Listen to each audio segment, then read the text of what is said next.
We can have a desk over here. We can watch the sunrise, which will be really cool. Welcome back, ladies and gentlemen. It has been a heck of a week and a half in the past while. This is your boy Jake Span, and as always, this is the Asian man. Absolutely, folks. We're here to talk about golf because golf is getting crazy up in this Jesus. You may see that we're rocking the shades right now because, in all honesty, things have been so cringy we had to put the microscope on. And by microscope, I mean blinders because it's been getting a little bit awkward. And by awkward, I mean weird. Guys, you may have seen the new news from Good Good. They're back over in the UK. They're hanging out with Rick Shields, which we'll be talking about in a later episode on Big Boy Pants Golf. Make sure to check him out because he's obviously the GOAT of having no beef with Rick Shields. Recently, Good Good's been vlogging their posts over flying their flights out to Dundonald Links in Scotland, which, congratulations, they actually made it there with all of their clubs. They made a clickbaity video title, which pissed me off because they acted like they did lose their clubs again, but they actually didn't. Very, very not cool. The big thing that I want to talk to you about with this pants is that watching this video, you know, they brought over the main crew, right? They brought over their three filmers, you know, Kendrick, Colin, and then I think Luis. They also brought over, you know, Quan, Bubby, Matt, Steve, and of course Garrett. And they also brought in Brad Dahlke also, who's been, you know, a teammate of Luke's back when he was in college. That's been part of the crew now. So all in all, it's 9 guys traveling with them, I think. And I think a couple of the guys brought their girlfriends along or whatever. I think Matt brought his fiance. But anyway, so they go over there with their crew, their main crew of 9 employees, plus whoever else was traveling with them. And it was super weird because everyone on the team had a different place in the plane. Garrett had like a luxury business executive level suite on the plane. We can have a desk over here. We can watch the sunrise, which will be really cool. You know, one of those we're gonna serve you homemade steak and we're gonna, you know, give you all the accoutrements and everything like that. You had Bubby and Matt who had mid-level tier stuff. I'm trying to stay in the light here so you guys can see, but essentially we're supposed to do a little review of our cabins that we have here, so I'm going to kind of review them for you. Obviously I'm sitting in business class, which is phenomenal. And then you had half the crew and coach. Dude, I got my trolley PTOs, dude.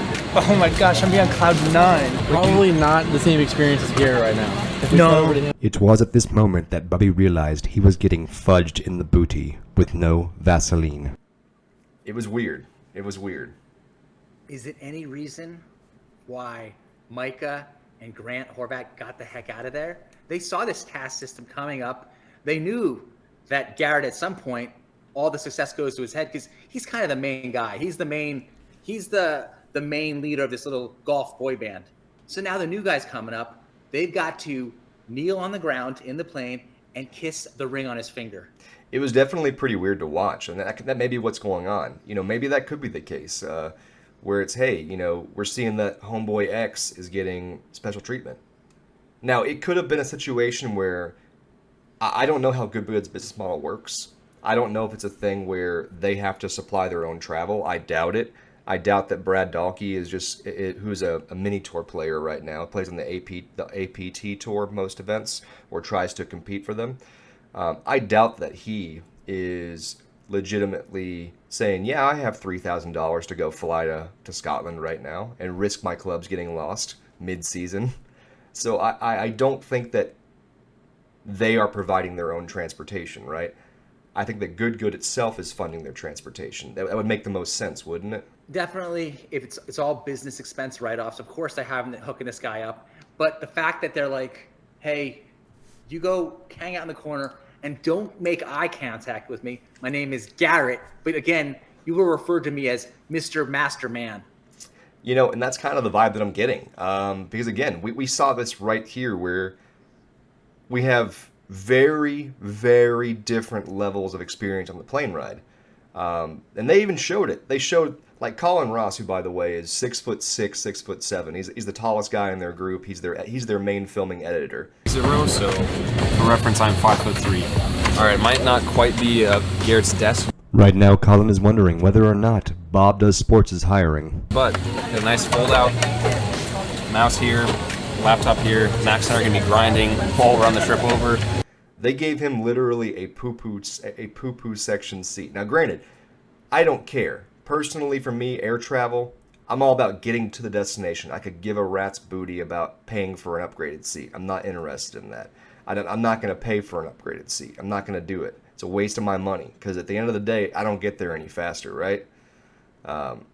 It's just no value to me. But I'll take it a step further. Yeah. I mean, if they had a little cage for a sheep or goat and it was 50% off, I would take that cage. I don't need the comfort. As long as I have a little bit of wire to hold on to, so I'm not hitting into anything, I don't care if I cut my face even, because that chicken coop wire will probably cut you, but I'm saving 50%. I want the value.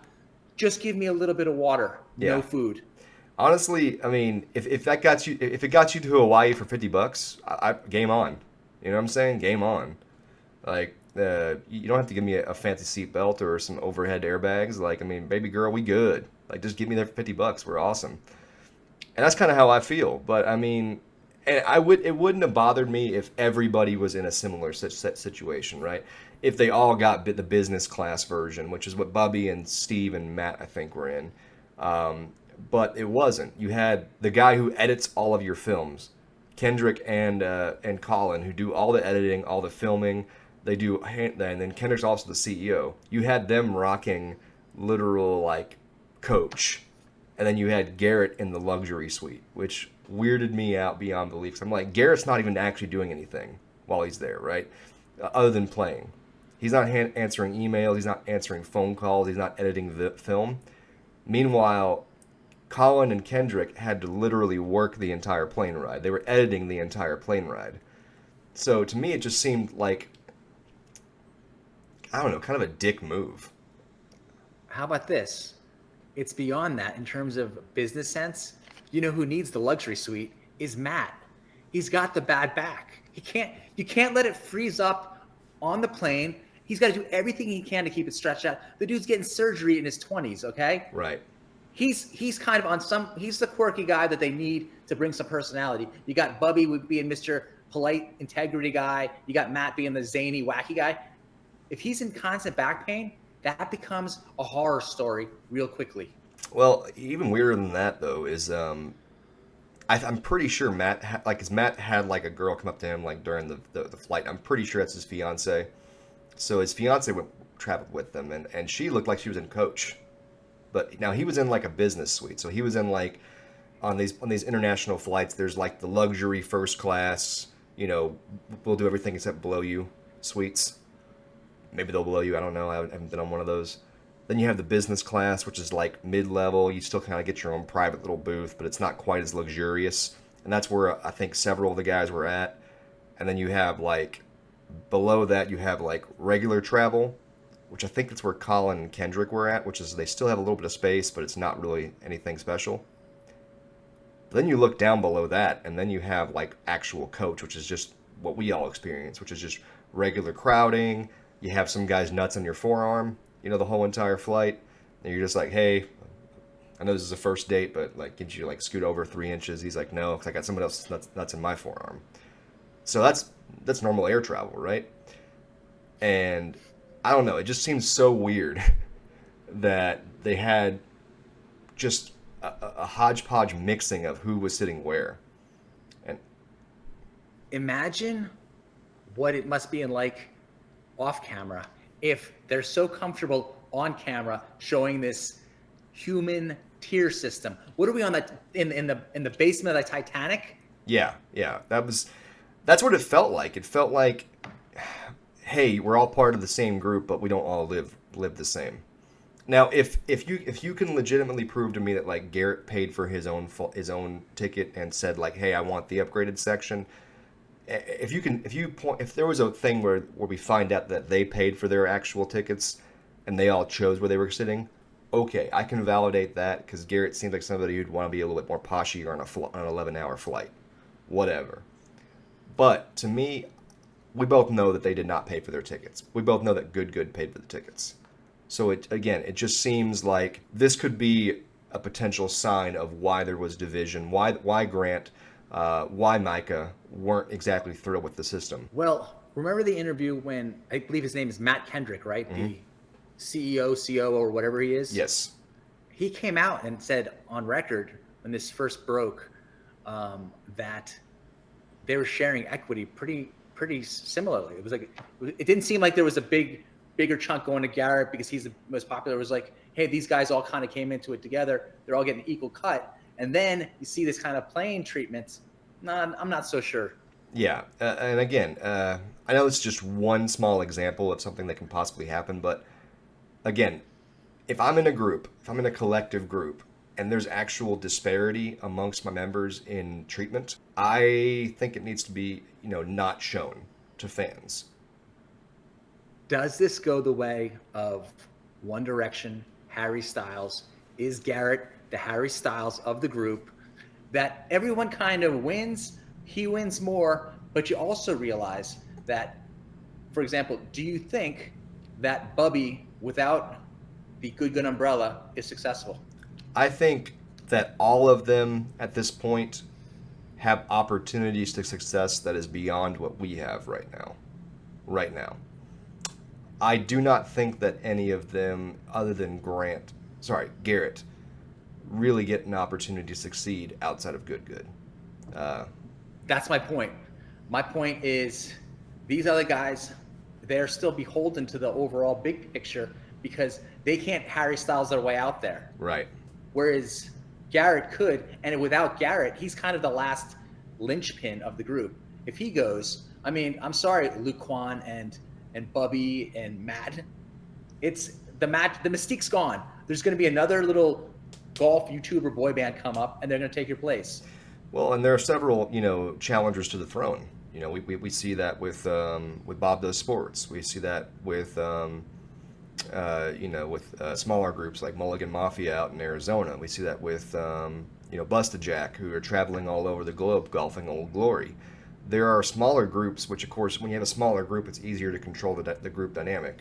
But with, Good, like I said, it's a traveling circus at this point almost. And I'm not saying that in a bad way. I'm saying that in, you have to bring the 5 guys, plus whoever else you're going to bring, plus all their videographers. So in all honesty, that posse, because we know of 9 employees that are there. Plus, we saw Matt's girlfriend. So that's at least 10 in the total entourage that we know of. That's a pretty big traveling posse when you really think about it. So, man, I think that this is a little bit of an awakening moment for them to really kind of think about how they want to be perceived long term. And are they really comfortable with letting us know that there is different treatment for different people in the group? It already has the feeling of the beginning and the end on some level, because when you think of Good, you think of single young dudes. Mm. And then once you start becoming like, hey, I'm the dude who has I'm changing nappies. I'm going into maturity now. And you're like, that's not the illusion I want. I don't turn to Good for a reality check where there's some kid with some applesauce and he's cleaning it up and that's taken away from his chipping and pitching practice. I want eternal youth. And that could be a question long term. Certain brands have been able to evolve past that in the sports world. Dude Perfect's been doing their thing for 15, 20 years, but they've also pretty much never done what Dude Dad did, which is where he included his entire family into their world. I can't think of anything that Dude Perfect's ever done that I can really think of them including their wives or families in, actively, over the course of every single episode. Most of their episodes, you wouldn't even think these guys are married. And they're in their late 30s and 40s now, and they're still doing the same thing, which is amazing. They had Rory McIlroy on there last week. But you get what I'm saying. I understand what you're saying, is that the family isn't, they're good. I assume they're decent family guys, but their family is separate from their business. Well, it's very much a similar parallel with boy bands. Mm. Once you're not a boy, you're out of the band, and they find other younger dudes to replace you and form a new band. Or you know what I mean? There's a prerequisite almost that you are of a certain age and you're kind of a single, happy-go-lucky guy. That makes sense. You can't really be a depressed person and be around the group for very long. That may be why Matt's gotten less spotlight recently, because he's had the back problems, and when he's been in videos, there was a period of time a couple months ago where he was very pessimistic in a lot of videos, and so you saw he got less and less screen time And it may have just been because Colin's like, dude, I can't show you be pissy for 35 minutes. And we don't know that for sure. We're trying to figure out what the hell is wrong, because something's wrong. And we see it, simply put, in the way that they're getting treated on a plane ride. Because if they're okay with that, what else are they okay with that they don't tell us? Folks, you can't hide it from us. We see through it. We read between the lines. As always, folks, keep on striping it and let us know in the comments below what you think about this situation. Is this really a disparity among employees, or simply someone on the crew just wanted to be a little bit bougier and paid for their own ticket upgrade? Let us know in the comments below, and as always, subscribe to Big Boy Pants Golf, YouTube's hottest golf channel. So hot we have to wear shades.